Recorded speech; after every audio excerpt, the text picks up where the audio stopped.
حضرت ابو عبیدہ ابن جراح رضی اللہ تعالی عنہ۔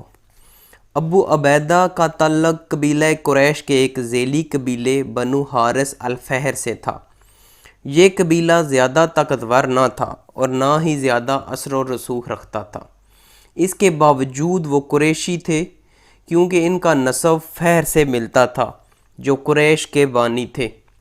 ابو عبیدہ ابن جراح ان کی کنیت تھی اور اصل نام عامر ابن عبداللہ ابن الجراح تھا، اور دلچسپ بات یہ ہے کہ ان کو ابن عبداللہ نہیں بلکہ ابن جراح کہا جاتا تھا۔ عبداللہ ان کے والد کا نام تھا اور الجراح ان کے دادا کا نام تھا۔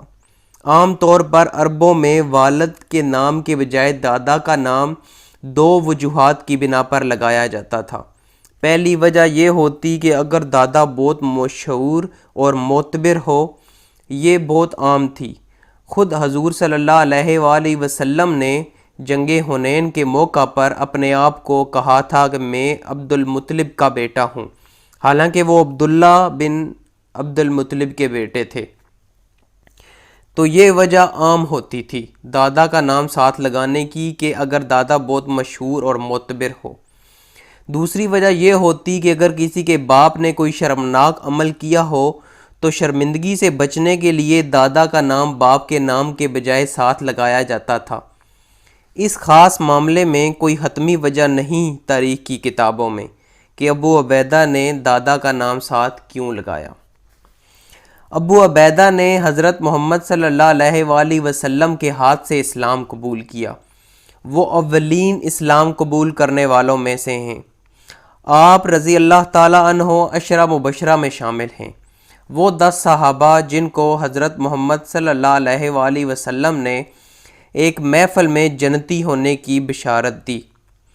حبشہ کی طرف مسلمان 2 دفعہ ہجرت کر کے گئے۔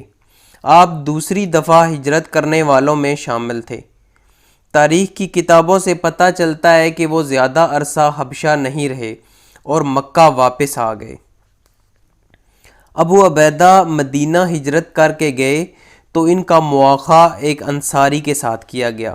مواخات کا مطلب ہے بھائی چارہ۔ نبی نے 2 مسلمانوں میں بھائی چارہ قائم کیا۔ اس طرح ابو عبیدہ کو ابو طلحہ کا دینی بھائی بنایا۔ یہ بھائی چارہ اس لیے تھا کہ مسلمان ایک دوسرے کے مددگار اور خیر خواہ بن جائیں۔ یہ لوگ پھر ایسے خیر خواہ بنے کہ سگے بھائی بھی ایسی خیر خواہی کم ہی کرتے ہیں۔ اکثر صحابہ نے اپنا آدھا مال اپنے دینی بھائیوں کو دے دیا۔ جن کے پاس 2 مکان تھے انہوں نے 1 مکان دے دیا، غرض ہر چیز کا نصف بھائیوں کی نظر کر دیا۔ ہجرت کے بعد دوسرے عشرہ مبشرہ صحابہ کی طرح آپ نے بھی تمام مہمات میں حصہ لیا۔ جنگ بدر میں ایک ایسا واقعہ پیش آیا جس کی صداقت پر سوالیہ نشان ہیں۔ ابن کثیر نے یہ واقعہ بیان کیا ہے کہ ابو عبیدہ نے اس جنگ میں اپنے والد کو قتل کر دیا تھا۔ اس کا پس منظر یہ تھا کہ ابو عبیدہ کے والد عبداللہ ابن جراح اپنے بیٹے کے اسلام قبول کرنے پر سخت ناراض تھے۔ انہوں نے کوشش کی کہ ابو عبیدہ واپس آ جائیں۔ جب ایسا نہ ہوا اور ابو عبیدہ ہجرت کر کے مدینے چلے گئے تو جنگ بدر میں عبداللہ ابن جراح نے اپنے بیٹے کی طرف قتل کی نیت سے پیش قدمی کی، لیکن جب بھی وہ ابو عبیدہ کے قریب آتے تو آپ دوسری طرف چلے جاتے تاکہ اپنے والد سے ان کا سامنا نہ ہو۔ لیکن پھر وہ ابو عبیدہ کے سامنے آئے اور اپنی تلوار سے حملہ کیا۔ اس پر ابو عبیدہ نے اپنا دفاع کیا اور اس دفاع کے دوران ان سے اپنے والد کا قتل ہو گیا۔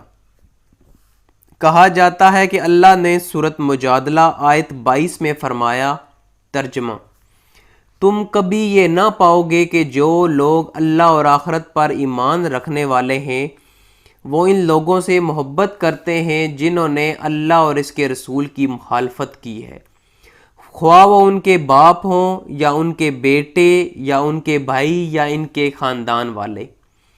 کہا جاتا ہے کہ یہ آیت ابو عبیدہ ابن جراح کے بارے میں ہی نازل ہوئی، لیکن یہ واقعہ سیرت کی اولین کتابوں سے نہیں ملتا۔ جن میں ابن ہشام، ابن اسحاق اور الواقدی شامل ہیں۔ اس کے برعکس الواقدی نے کہا ہے کہ ابو عبیدہ کے والد اسلام سے قبل فوت ہو گئے تھے۔ ہجرت کے تیسرے سال احد کی جنگ ہوئی، جس میں شروع میں مسلمانوں کا پلڑا بھاری رہا اور کفار مکہ بھاگ کھڑے ہوئے۔ اس موقع پر 50 تیر اندازوں سے چوک ہو گئی۔ نبی صلی اللہ علیہ وآلہ وسلم نے ایک درے پر ان کو مقرر کیا تھا اور ہدایت کی تھی کہ درے کو نہ چھوڑنا، کیونکہ اس طرف سے کفار مسلمانوں پر حملہ کر سکتے تھے۔ جب کافر بھاگے تو ان تیر اندازوں نے درہ چھوڑ دیا اور مال غنیمت اکٹھا کرنے کے لیے میدان میں چلے گئے۔ درے کو خالی پا کر کافر پلٹے اور ان سے گزر کر مسلمانوں کی پشت کی طرف سے حملہ کر دیا۔ اس اچانک حملے سے مسلمانوں کے پاؤں اکھڑ گئے، کیونکہ وہ ہتھیار پھینک کر مال غنیمت جمع کرنے میں مصروف تھے۔ اس صورتحال میں نبی صلی اللہ علیہ وآلہ وسلم زخمی ہو گئے اور کفار مکہ نے شور مچایا دیا کہ محمد قتل کر دیے گئے ہیں۔ جنگ احد کے بعد حضرت عبیدہ اس گروپ میں شامل تھے جنہوں نے حضرت محمد کو زخمی حالت میں ڈھونڈا۔ ابو بکر صدیق رضی اللہ تعالیٰ عنہ کہتے ہیں کہ احد کے دن میں نے آپ صلی اللہ علیہ وآلہ وسلم کو زخمی حالت میں دیکھا۔ کہا جاتا ہے کہ عتبہ بن ابی وقاص جو سعد بن ابی وقاص کے بھائی تھے، عتبہ نے تیر چلایا اور وہ تیر حضور کے منہ پر لگا اور ان کا ایک دانت ٹوٹ گیا۔ قریش کے عبداللہ ابن شہاب نے آپ صلی اللہ علیہ وآلہ وسلم کے ماتھے پر وار کیا۔ ان سب میں بدترین عبداللہ ابن قمحہ تھا، جس نے حلف لیا تھا کہ وہ آپ کو قتل کرے گا۔ اس نے آپ کو فاصلے سے دیکھا تو گھوڑے پر سوار ہوا اور حملہ کر دیا۔ اس نے تلوار سے آپ کے دائیں جبڑے پر وار کیا۔ آپ نے ہیلمٹ پہنا ہوا تھا۔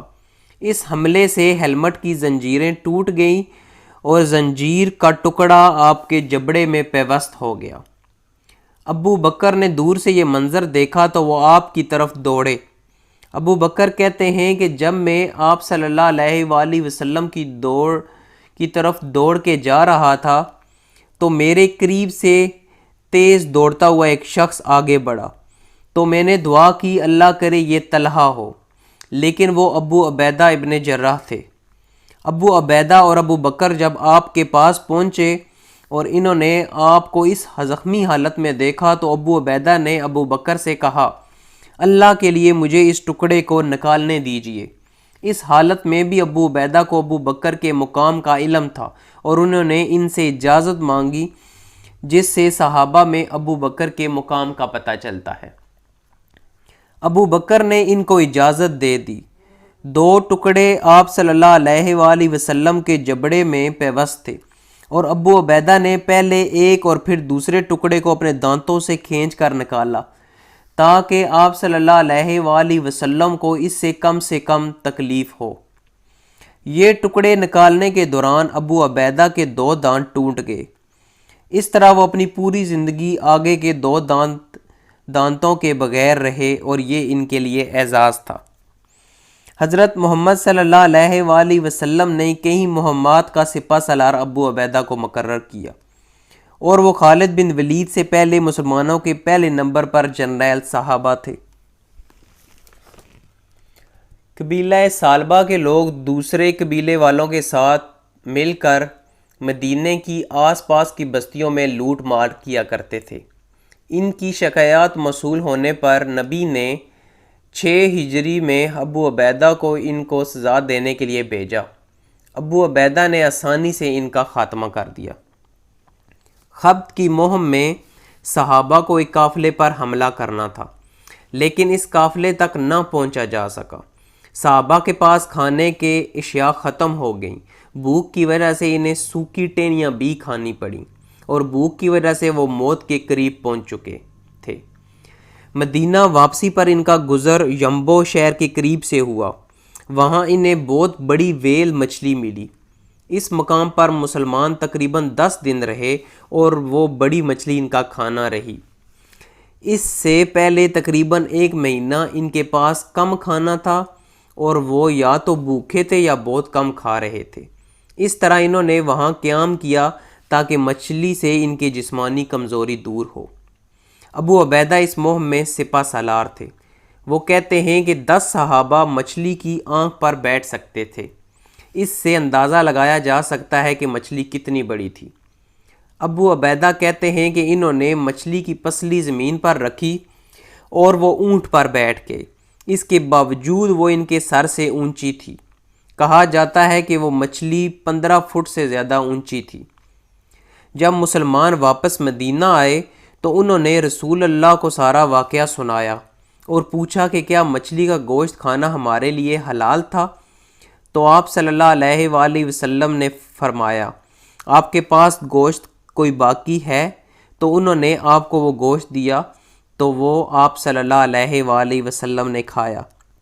اس سے ظاہر ہوتا ہے کہ مچھلی کا گوشت حلال ہے۔ آپ نے زندگی میں صرف ایک دفعہ مچھلی کا گوشت کھایا۔ ایک اور واقعہ جو ابن اسحاق میں بیان ہوا ہے کہ 7 ہجری کو حضور نے عمر بن عاص کو ایک مہم کے لیے بھیجا۔ وہ نئے نئے مسلمان ہوئے تھے۔ عمر ابن عاص کی سربراہی میں مسلمانوں کو ایک قبیلے پر حملہ کرنا تھا۔ جب وہ اس قبیلے کے علاقے میں پہنچے تو انہوں نے ایک پیغام رسول اللہ کو بھیجا کہ اس قبیلے کی تعداد زیادہ ہے، ہمیں کمک بھیجی جائے۔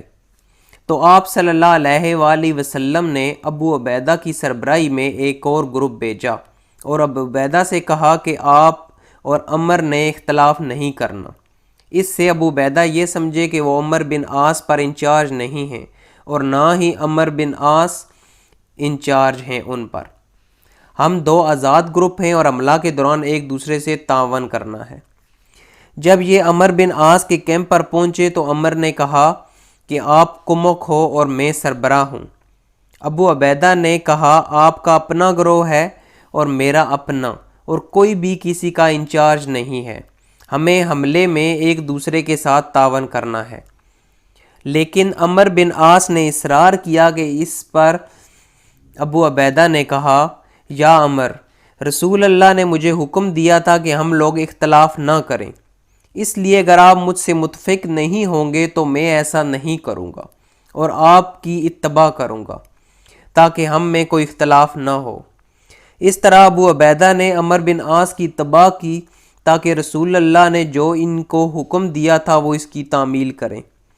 پھر عمر بن عاص نے نماز کی امامت کی اور ابو عبیدہ مقتدی بنے۔ اس واقعے سے ابو عبیدہ کی سادگی کا اندازہ لگایا جا سکتا ہے۔ معاہدہ صلح حدیبیہ میں گواہ کے طور پر بھی ابو عبیدہ کے دستخط موجود ہیں۔ فتح مکہ کے موقع پر ابو عبیدہ حضرت محمد کے دستے کے ساتھ تھے۔ فتح مکہ کے موقع پر 3 دستے تھے، ایک دائیں طرف، ایک بائیں طرف اور درمیان میں آپ صلی اللہ علیہ وآلہ وسلم تھے۔ ابو عبیدہ آپ کے آگے راستہ بنا رہے تھے اور یقینی بنا رہے تھے کہ آپ کا راستہ محفوظ رہے تاکہ آپ کو کوئی تکلیف نہ ہو۔ آخر ابو عبیدہ نے آپ کے لیے خیمہ لگایا۔ یہ ابو عبیدہ کے لیے ایک اعزاز تھا۔ فتح مکہ کے بعد جب نجران کے عیسائی آئے تو آپ کی ان سے حضرت عیسیٰ اور حضرت مریم کے بارے میں بات ہوئی اور آپ نے ان کو بتایا کہ قرآن میں اللہ نے حضرت عیسیٰ اور حضرت مریم کے بارے میں کیا فرمایا ہے۔ ان لوگوں نے اسلام کی سچائی جاننے کے لیے بہت بحث کی۔ نبی صلی اللہ علیہ وآلہ وسلم نے ان کے ساتھ بہت اچھا سلوک کیا، ان کے سوالات کے جوابات دیے، لیکن وہ مسلمان نہ ہوئے۔ حضور نے ان کو مباہلہ کا چیلنج بھی کیا کہ تم بھی اپنا خاندان لاؤ اور ہم بھی اپنا خاندان لاتے ہیں اور جھوٹوں پر لعنت بھیجتے ہیں۔ عیسائیوں نے ایسا کرنے سے انکار کر دیا اور یہ کہا کہ ہم مباہلہ نہیں کریں گے، ہم آپ کے دین کا احترام کرتے ہیں۔ اس کے بعد عیسائیوں نے آپ سے کہا کہ ہمارے ساتھ آپ کوئی ایسا بندہ بھیجیں جو ہمارے باہمی اختلافات کا فیصلہ کر سکے، کیونکہ ہمیں آپ پر اعتماد ہے۔ رسول اللہ نے کہا، نماز کے وقت بعد میں آئیں، میں آپ کے ساتھ ایک مضبوط اور امین بندہ بھیجوں گا۔ حضرت عمر کہتے ہیں کہ میں اس سے زیادہ اقتدار کے لیے بے چین کبھی نہیں ہوا اور میں امید کر رہا تھا کہ وہ شخص میں ہوں گا۔ جس کے لیے آپ مضبوط اور امین کا لفظ استعمال کر رہے ہیں۔ تو جب نماز کا وقت آیا تو عمر پہلی صف میں کھڑے تھے۔ جب نماز ختم ہوئی تو آپ صلی اللہ علیہ وآلہ وسلم نے پیچھے دیکھا تو عمر اونچے ہوئے تاکہ آپ کو وہ دکھائی دے سکیں، لیکن آپ صلی اللہ علیہ وآلہ وسلم نے ہجوم کی طرف دیکھا اور کہا، ابو عبیدہ آپ نجران کے لوگوں کے ساتھ جائیں۔ اور اس وقت آپ صلی اللہ علیہ وآلہ وسلم نے نجران کے لوگوں سے کہا، ہر امت کا ایک امین ہوتا ہے اور میری امت کا امین ابو عبیدہ ابن جراح ہیں۔ یہ جملہ ابو عبیدہ کے لیے ایک اعزاز ہے اور ان کی فضیلت بھی بیان کرتا ہے۔ پھر ابو عبیدہ نجران کے لوگوں کے ساتھ گئے اور ان کے بامی مسائل حل کیے اور واپس آ گئے۔ جلد ہی اس کے بعد یمن کے لوگ اسلام کے دائرے میں داخل ہوئے اور انہوں نے جج کی درخواست کی۔ اس طرح یمن کے ایک علاقے میں آپ نے ابو عبیدہ کو جج کے طور پر بھیجا تاکہ ان کے فیصلے کیے جا سکیں۔ جب آپ صلی اللہ علیہ وآلہ وسلم کا وصال ہوا تو کچھ گھنٹے بعد انصار ثقیفہ میں جمع ہوئے جہاں ابو بکر کا انتخاب ہوا۔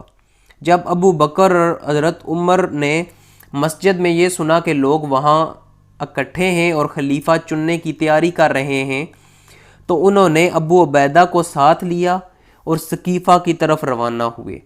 وہاں ابو بکر نے خوبصورت تقریر کی کہ انصار ہمیشہ مشیر رہیں گے لیکن خلیفہ قریش سے ہونا چاہیے، نہیں تو مسلمانوں میں اختلاف آ جائے گا۔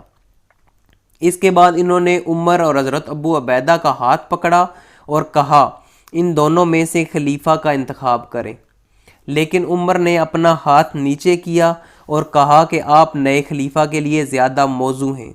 اس طرح ابو عبیدہ نے بھی ان کی بیعت کی اور انصار نے بھی اتباع کی۔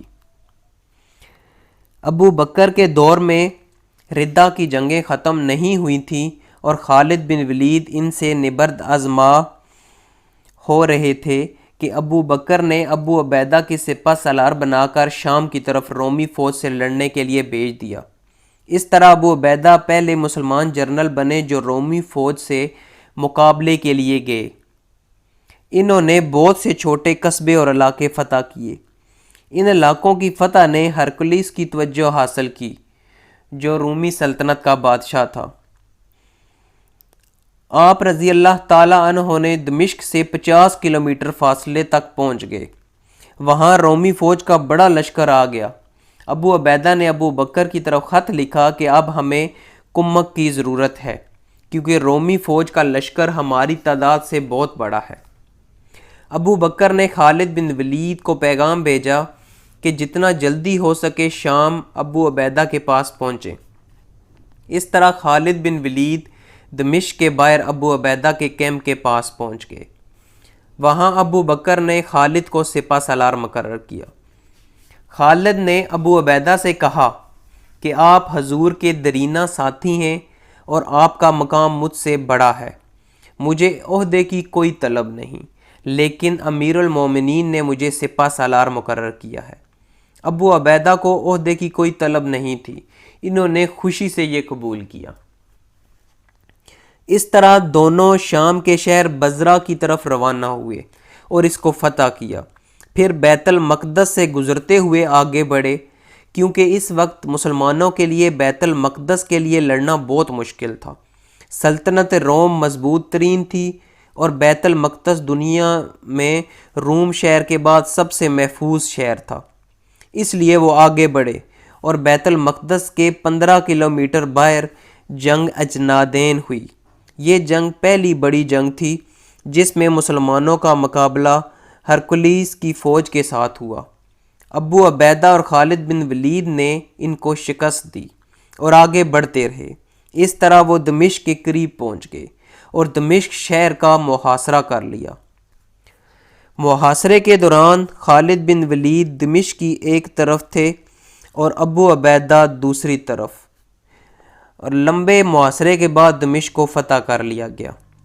اس وقت مسلمانوں کو خبر ملی کہ ابو بکر کی وفات ہو گئی ہے اور عمر نئے خلیفہ بنے ہیں، اور عمر نے ابو عبیدہ کو دوبارہ سپہ سالار بنا دیا۔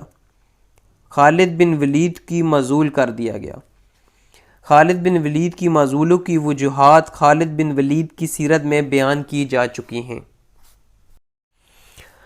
ابو عبیدہ ابن جراح شام کی فتح کرنے کی تمام عسکری مہم کا سپہ سالار بنے اور آگے بڑھتے رہے، اور آج کے شام، لبنان اور فلسطین فتح کیے۔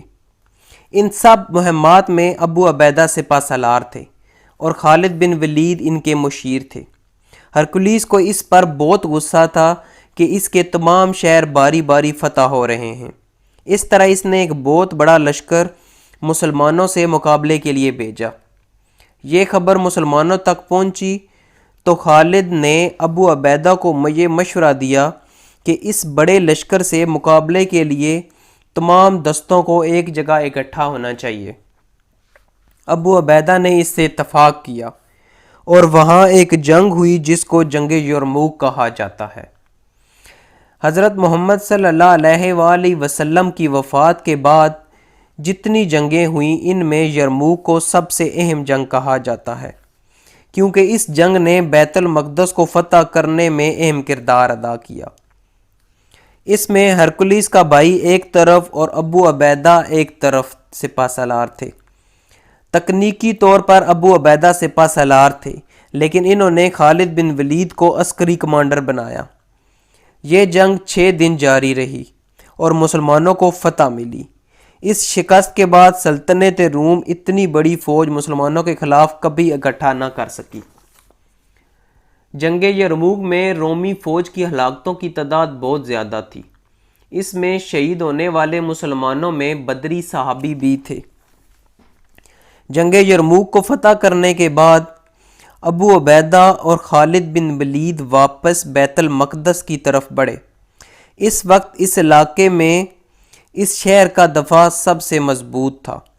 مسلمانوں نے بیت المقدس کا محاصرہ کر لیا اور یہ محاصرہ 4 ماہ جاری رہا۔ بیت المقدس کے لوگ ہرکلیس کی مدد کا انتظار کرتے رہے، لیکن ہرکلیس کی فوج میں جنگ یرموک کی شکست کے بعد اتنی سکت نہ رہ گئی تھی کہ وہ مسلمانوں سے مقابلہ کر سکے۔ جنگ یرموک میں ہرکلیس کا بھائی مارا گیا تھا۔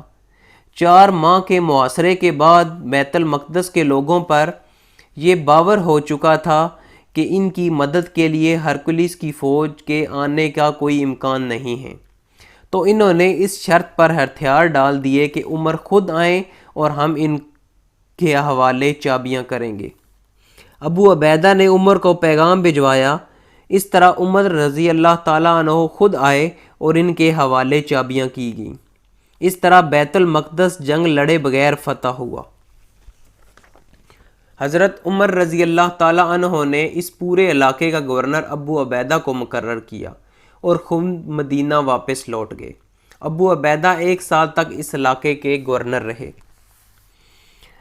بیت المقدس کی فتح کے بعد ابو عبیدہ خالد بن ولید کے ساتھ واپس شمال کی طرف گئے اور حلب، انطاکیہ، جبلہ، ترتوس یہ تمام علاقے فتح کرنے کے بعد ترکی کے پاس پہنچے اور یہاں مسلمان رکے۔ اگرے 1200 سال مسلمانوں اور عیسائیوں کا یہ بارڈر رہا۔ کہا جاتا ہے کہ 2 چیزیں ایسی ہوئی جنہوں نے مسلمانوں کو آگے بڑھنے سے روکا۔ پہلی وجہ حجاز مقدس میں قحط تھا جو بارشیں نہ ہونے کی وجہ سے ہوا تھا۔ اس میں بڑی تعداد میں لوگ مرے۔ جب حجاز میں کوئی آفت آئے تو تمام مسلمان مملکتوں میں لوگوں کو ان کی مدد کرنا ہوتی ہے۔ حضرت عمر رضی اللہ تعالیٰ عنہ نے ابو عبیدہ کو خط لکھا کہ ہمیں خوراک کی اشد ضرورت ہے، شام سے جتنا ممکن ہو سکے خوراک بھیجیں۔ اس طرح ابو عبیدہ ابن جراح نے 4000 اونٹ خوراک کے شام سے بھیجے اور خود بھی ساتھ آئے تاکہ امدادی سرگرمیوں میں حصہ لیا جا سکے۔ اس کے بعد وہ مدینہ سے شام واپس آئے تاکہ مسلمانوں کی فتوحات کو آگے بڑھایا جا سکے۔ یہاں دوسری آفت آئی اور یہ آفت شام میں تھی جس کو طاعون امواس کہا جاتا ہے، اور اس میں شام میں ہزاروں لوگ موت کے منہ میں چلے گئے۔ جب مدینہ میں قحط ختم ہوا تو عمر رضی اللہ تعالیٰ عنہ نے دستہ لیا اور شام کی طرف روانہ ہوئے تاکہ مسلمانوں کے ساتھ مل کر جہاد میں حصہ لیا جائے۔ ابو عبیدہ جو شام میں تھے وہ وہاں سے چلے ملنے کے لیے آنے والے قافلے کو، اور وہ شام اور عرب کے بارڈر پر ملے جہاں خبر ملی کہ طاعون امواس پھیل گیا ہے۔ اس پر حضرت عمر نے صحابہ سے مشاورت کی اور سب صحابہ نے مشورہ دیا کہ طاعون زدہ علاقے میں جانے کی ضرورت نہیں، کیونکہ اگر ہم یہاں ہلاک ہو گئے تو اسلام کی حفاظت کون کرے گا؟ اس لیے ہمیں واپس مدینہ جانا چاہیے۔ اس طرح حضرت عمر رضی اللہ تعالیٰ عنہ خیمے سے باہر آئے اور کہا کہ ہم نے فیصلہ کیا ہے کہ ہم مدینہ واپس جائیں گے اور مزید علاقے فتح نہیں کریں گے۔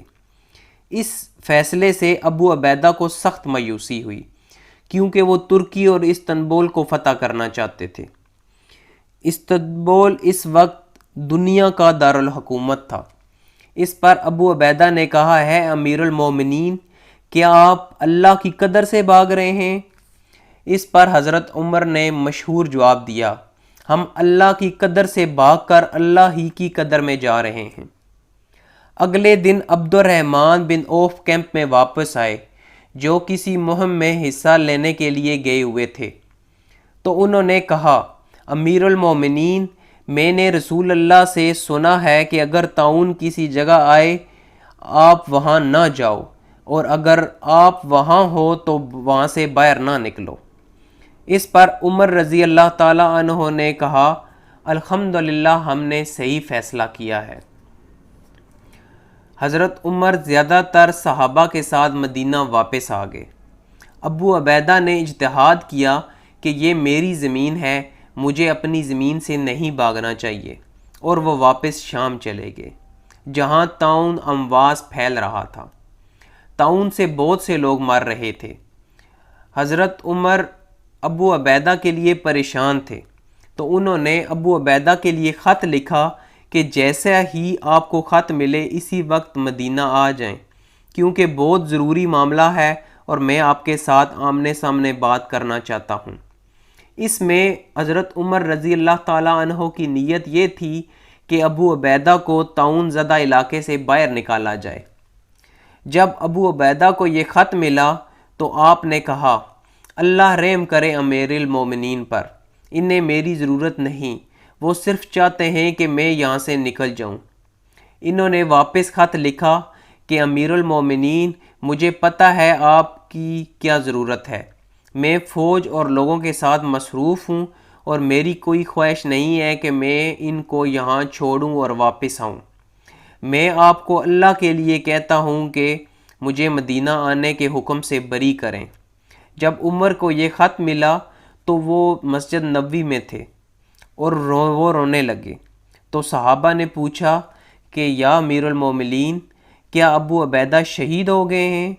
کیونکہ صحابہ کو پتہ تھا کہ یہ خط شام سے آیا ہے۔ تو عمر نے کہا، نہیں، لیکن شاید جلد ہی۔ اس کے بعد جلد ہی ابو عبیدہ بیمار ہو گئے۔ وہ طاعون امواس کے سب سے مشہور شہید بنے۔ اپنے آخری دنوں میں خطبہ میں انہوں نے کہا، ہے لوگو، یہ بیماری اللہ کی طرف سے رحمت ہے، یہ لوگوں کے گناہوں کا کفارہ ہے، اور اللہ سے میں دعا گو ہوں کہ وہ مجھے بھی اس میں حصہ دے۔ اپنے آخری دنوں میں معاذ ابن جبل کو اپنے بعد اس علاقے کا گورنر بنایا۔ آج جس کو جارڈن کہتے ہیں، وہاں وہ شہید ہوئے اور وہاں ہی ان کی قبر ہے۔